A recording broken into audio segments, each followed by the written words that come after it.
Hello, everybody, and welcome back to ABM Answered, the quickfire demand generation ABM video series, or at least that's what I aim for. I'm here with Corrina, who is totally capable of introducing herself in a second. But to give a short overview of the concept of this series, Corrina here, in this case, will be given 7 questions to respond to, all about account-based marketing and demand generation. The questions have been based on or adapted based on challenges that we've collected at Mixed Reality Rooms, where over 1,000 marketers have gone through and stated what their biggest struggles are at the moment with Demand Gen and ABM. So yes, Corrina, I will hand it over to you to give an intro. Thanks, Sam. I'm Corrina Owens. I have been a marketer predominantly in the B2B SaaS space for a little over a decade now, with an emphasis around account-based marketing. So really happy to talk to your listeners today about ABM. Awesome. Right. So let's dive straight in. Problem one was understanding where prospects or accounts are at in the buyer journey. So my question to you, Corrina, would be, how's the buyer journey changed in the last couple of years? And, how should us as marketers be responding to it? I think we're seeing obviously a lot more personas and stakeholders that are involved in the buying committee, predominantly to a lot more CFOs, heads of finance, with any kind of major technology decision. So that's definitely changed the length of the sales cycle to consider all of that. I think also too, we're finding in B2B, as we should have been all along, but just like B2C, we have the same types of consumers, and they're used to a very digital forward experience. They're used to having a very personalized experience, whether that be recommended, items to add from their Amazon cart, or whether that be a personalized outreach on your birthday. There's just a lot more that consumers receive in the B2C side of the space, and they're not getting the same love, attention, and personalization in the B2B side of the space. So I think that that's something that we've just come head to head with, and we just have to start to adapt. Otherwise, I think a lot of companies and brands will start to get more and more left behind. Awesome. And I won't make this a habit, or I'll try not to, but in terms of like a quick sub follow-on question, Yeah. what are your thoughts on, because I know it divides a lot of marketers, intent data and signals like that to understand accounts, for example? Do you use that in kind of your workflows? Yeah, I think a lot of people forget that everybody has first-party intent data, right? So what are they doing on your website? How are they interacting with your own content, your own media? So I think that that gets left behind a lot when there's so much available in terms of like second and third-party intent data. So think of like G2, or think about like a buying signal change, think about job changes, et cetera. There's all sorts of options now for marketers to invest in third-party data sources to make sense of anonymized activity that might be happening not on your website or your own media. But I still find that a lot of companies and brands are underinvesting in optimizing what they already have, and often go to market too soon to optimize their sales process, their buying process, their signals, to your point, with third-party sources before really making sense and understanding their first-party intent sources. Awesome. Yeah, that's actually something that I've picked up just interviewing a lot of people now. It's like a great place to start when selecting your target accounts is just looking at the customers you've already got and kind of benchmarking off those, rather than going after anyone that's in the market for a solution that's very similar to kind of what you've got to offer. Problem two, this is like my favorite one because it can mean so many different things to so many different people within the ABM realm, but personalization at scale. So the question would be, how do you approach personalization from an ABM perspective, and what is working well? I think it's really difficult and challenging to do real, true personalization at scale. But what I often try and tell anybody that's looking to do a little bit more personalization effort is that you do have to often do the unscalable to scale. But once you do find what process is working well for you, there's a lot of solutions, like even just generative AI, that can help you do things with a little bit more, less downtime, less work, at, I guess, a greater scale. But I think that we have to move away from the obvious, such as like tokenization of first name, putting in the logo. I think we have to really deeply understand the way a company or a person at a company speaks. Like, what is their vernacular? What are their challenges? Really get into the mind of how they speak, how they solve their problems, where their, digital watering holes that they're investing their time and energy and resources in. That to me is much more effective personalization than a templated playbook of what quote unquote personalization should look like. Okay, awesome. And that ties in actually with problem three that we've got here, which is creating meaningful content for our key accounts. So again, it could be taken either way. A lot of the marketers that I'm speaking to looking to repurpose the content that they've already got. But I guess from a fresh perspective, how do you go about creating kind of content, whether that be white papers, webinars, or repurposing existing content? And how do you know what channels are working well for your ICP? Like, what metrics do you monitor? I'll start with your first question. I think the most important thing to realize is that your customers are some of your best salespeople. So I often encourage marketers to not wait until interacting with their customers until like there's a 3-year ROI case study to produce. There's so much you can get from your customers that have just signed up with you. So I often encourage people to implement some kind of win-loss program that marketing owns and that they drive. So engaging with those key stakeholders at the accounts when you've closed won the business and understanding really just some basic, simple questions. What problem were you looking to solve when you went to market? Why did you choose us over everything else, including like the dreaded do nothing, to solve that problem? And then use their words, use their face, use their testimonial, bring them on, small roundtables virtually or in person, and let them interact with your, soon to be customers. They can do most of the selling for you. It's often much better than when it comes from the brand directly. So I really encourage people to just utilize their customers early and often. I think too, it's really important to be mindful of, again, like where is the digital watering hole that your customers or soon to be customers are spending most of their time. Understanding those questions that they're asking, understanding how they're engaging, and just making sure you're present and showing up in a thoughtful and meaningful way. So removing that kind of spam filter, removing so many calls to actions, and just kind of showing up in a helpful or an organic way. So two like low hanging fruit options there that I feel like are just so underutilized at a lot of companies. Interesting. How you said soon to be customers? How soon is too soon to be kind of pulling that request? Like, why did you choose us? Do you not have to wait for those results to kind of come in to some degree I for don't them think to so. print? I think that No. so part of like the win loss surveys when I implement them is it's that is part of it, right? As asking them that, but the other part of it too is to get a better understanding of what was their experience like in the sales process. And if you wait too long, you're going to lose a lot of that sentiment. You're going to like it's just not going to be as fresh and in their minds. So as long as you're showing up with these requests in a really thoughtful way, in a way that's really leading with we really care about your experience. We really want to optimize this for, future customers as well. We value your feedback and your input. Having that question of like, why did you choose us is just one question that's part of the overall sentiment of what was your experience like in the sales cycle as part of that win-loss survey. This is genius. So I thought kind of, well, that just shows my inexperience maybe. Like most case studies were just outcome driven, like outcome Right. based, but you're talking about the how, like how, because actually now you say it, it can be a ball ache, right? Going through a buying process. And that probably does weigh into the decision making process. Yeah, So 100%. I mean, you can gain too, like, where did they discover you? How did they find out about you? Do they, talk to other customers? Because of course, all of this is going on anyways, but you're really able to unpack what was their experience like from end to end and capture mhm. some, critical data points that hopefully you can then act on really quickly if you're set up really well to optimize against that feedback in your organization. Well, I have my action points for after this, that's for sure. Problem four: sales and marketing alignments. This is obviously a big one. Always has been. How do you approach this? Are there any like Corrina special tactics that you use, or yeah, just what's your kind of process at bringing those teams together?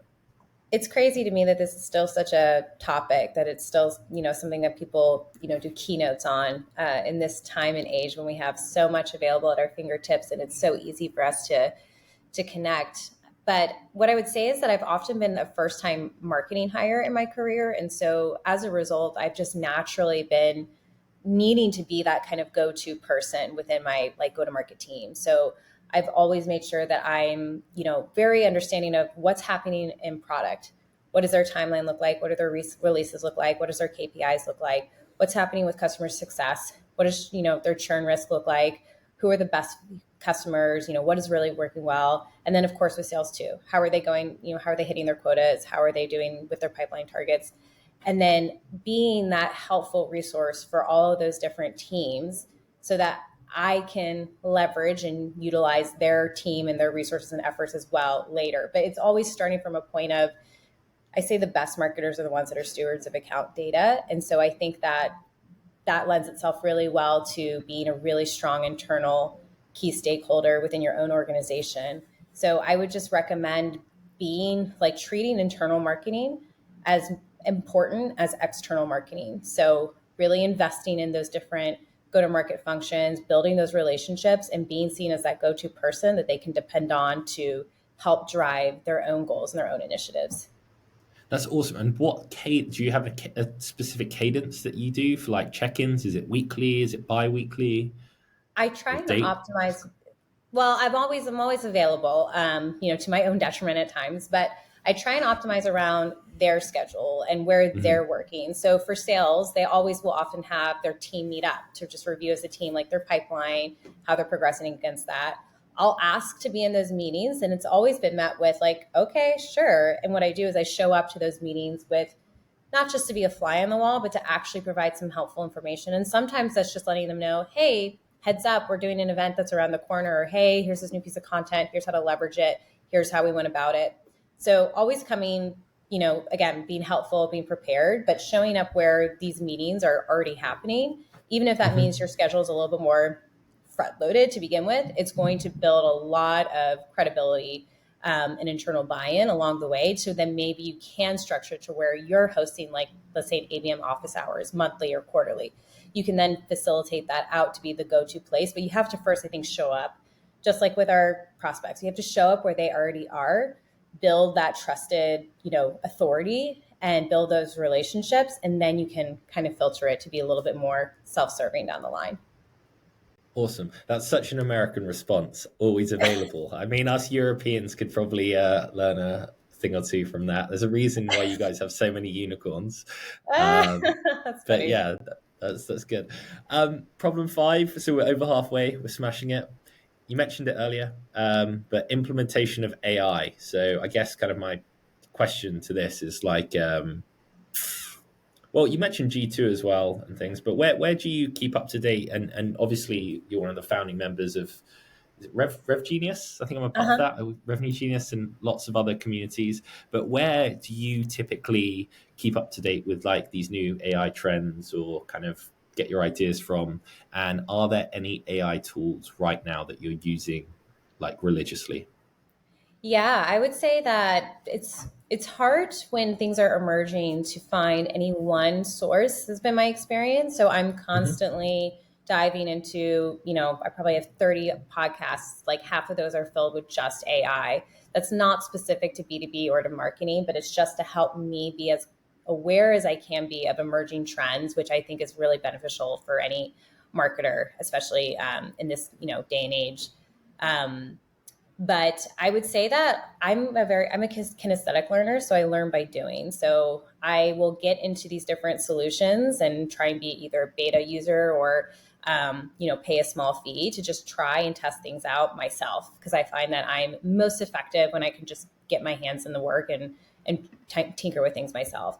So ChatGPT and Gemini are the ones that I toy around with the most, but I do it largely from a data analysis perspective. So I don't spend a lot of time in the content ideation perspective. I know a lot of people do.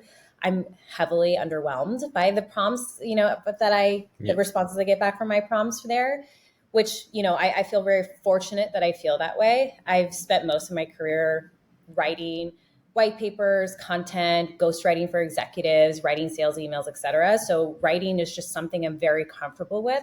So for me, it's not a benefit from that perspective. I just don't think the tools are there quite yet, but they are there pretty well from a data analysis perspective. So it's made me much more of a data scientist and Excel, guru than I ever was before. So I would say that from like, analyzing your target account list and looking at your book of business and determining, what intent signals are surging the most across these different accounts, segmentation, et cetera. That's where I spend most of my time with these tools. Wicked. That's really. I heard of Gemini. Is it Gemini? Gemini last week actually talking to a sales head of sales that uses it to analyze their team calls. But that is a interesting point actually. I do think it's much more effective doing it that way than just for the generic content production. Problem 6. Measuring the ROI of cool MarTech solutions. So this came in, I think, from the director of ABM at Autodesk. And I think he was specifically talking about like all these personalization video tools and things. But can you kind of like perhaps share some insights in your or like opinions on like how you measure ROI? Do you directly link all tools back to revenue? Do you link them back to pipeline leads? Like what are the kind of most important metrics that you do? And you mentioned piloting software as well. Like what are you hoping the outcome to be from that pilot? I think you should always engage, especially with like more enterprise level solutions, like with a general hypothesis of what you're hoping to achieve. I think too many people start tech evaluations with the assumption that this is like a plug and play. You put your data in and it's going to spit it out exactly the way you need to run your business. And that's just not true. These tools, these solutions, they need to be heavily manipulated. There needs to be a lot of human intervention. And there's nobody better than the person that the company you're representing to be like driving that direction. So I would say removing this assumption that like, let's take, all these ABM tools, these large, massive solutions that are doing acquisition after acquisition. Like you cannot go to them and say, hey, I want to start an ABM program and expect to have the same results as bringing in like a human who is skilled and has done this time and time again. These people are selling a technology and the underlying the thing that technology does, the underlying solution of it is probably just one or two things. So a lot of these ABM vendors are designed to just push ads. So that's the basis of the foundation of the technology. That does not equal an ABM strategy. So you have to approach it with a hypothesis of what you're hoping to achieve. And then I think if this is, a solution where you have a CSM, I mean, even if it's a low cost solution, if there's a CSM involved, lean on them, come to them with, when you're meeting with them regularly and ask them questions, get curious, see what they're willing to provide as far as, just general intelligence about what they're seeing other companies do, what does good look like, what is best practice, et cetera, and have them be a shared partner in the success of you using their solution. Oh God, I've got so many follow-on questions, but we're running out of time. Let me get the final question in. Okay. It's like it's my favorite question that's ever been asked. So it came in from our previous guest, Emily York Goldme, and she said, "If the sky's the limit in terms of budget, what would be your best-in-class recommendation for a marketing activity or an integrated marketing sales campaign to prospect for new business?" And I encourage you to be as unconventional as possible, or like if you've seen some incredible things, yeah. I would say that experimentation in B2B is very unheard of. So I would just say put a big bulk of your spend towards experimentation where month over month you have a hypothesis to test. Maybe it's to test a new channel. Maybe it's to do something, on a massive scale for like a one to few or one to many or one to one program, but something that is not tied to a hard and fast, demand generation or ABM line item in your budget that is just designed with your, executive leadership team under the assumption of, okay, month over month, the marketing team is going to come to us with a proposal of what they want to test and why, what they're hoping to achieve. And this budget is just for that. And if it fails, it fails. It's not meant to generate X in revenue and X pipeline. It's meant to test this hypothesis to then see if down the line we should invest further in it. And I think what's what's missing in B2B there is there's just so few people that are first to market with anything. So, but there's so much power in being first. There's so much you can learn by testing early and testing often and being different and breaking the norm. So I would put that a big chunk of, the sky's the limit budget towards just experimentation for marketers to do what marketers do best, which is be creative and test.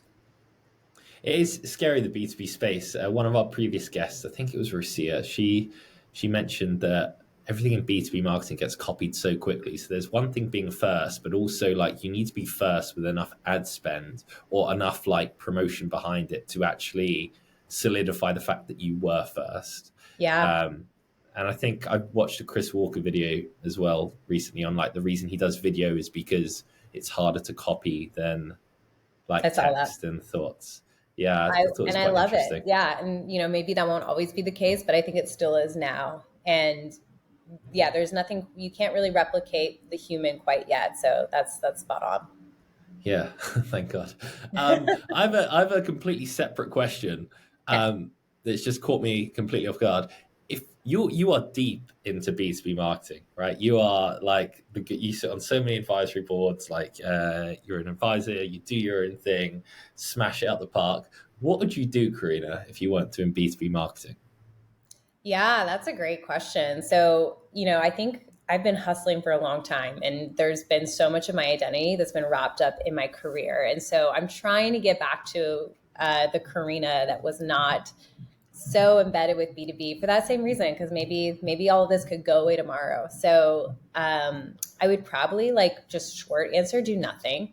I think that there's so Nice. much like to life that if we could just sit back and enjoy the present moment, listen to some music, hang out with people that matter to you, that sounds like a pretty blissful life to me. But to just get more specific, I would maybe go back to doing like full-time aerial work. So I was an aerialist doing like the things that like you see in Cirque du Soleil, the two ribbon looking things, we call them No silks. way. That's Yeah, wicked. yeah, it was the greatest form of meditation for me, and I felt totally like in the moment, present in my body and free, and everything kind of just quieted down when I was in the air dancing. So I would probably spend a lot more time and maybe even just go back to doing it professionally. That is absolutely awesome. Well, I guess it's kind of like scuba diving, bear with me, but like it's like if you're under the ocean and if you like you can't think about anything else because if you stop Right. breathing, you die. So if you're like up there and you can fall, If I wrap yeah. myself the wrong way, I'm definitely, yeah, I'm going down and I could get Yeah. paralyzed. I mean, there's a lot of scary things that can happen. So you're Yeah, totally not right. You have to be very in the moment and present. present. Yeah. Yeah. You're making me doubt my decision. My answer to that would be like a chocolatier or something. I'm always like, I like it. how do people get into that? Anyway, thank you so much for joining, Karina. Do you have a Yeah. question to ask our next guest by any chance? Ooh, let's see here.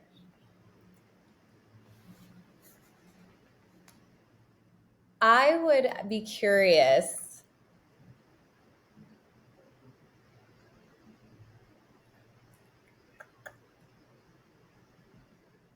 Okay, well, all right, this is gonna be a little bit sillier. I do these like fill in the blank things on LinkedIn that generate like a lot of like creativity and fun responses. So one of the things that I love to ask is it's kind of like marry, shag, kill, but it would Right. be contract, fire, or scale across marketing. So we could even make it specific to ABM. So who would you contract? What would you fire in ABM? And what would you Oh, fire, no. So wait, what is it?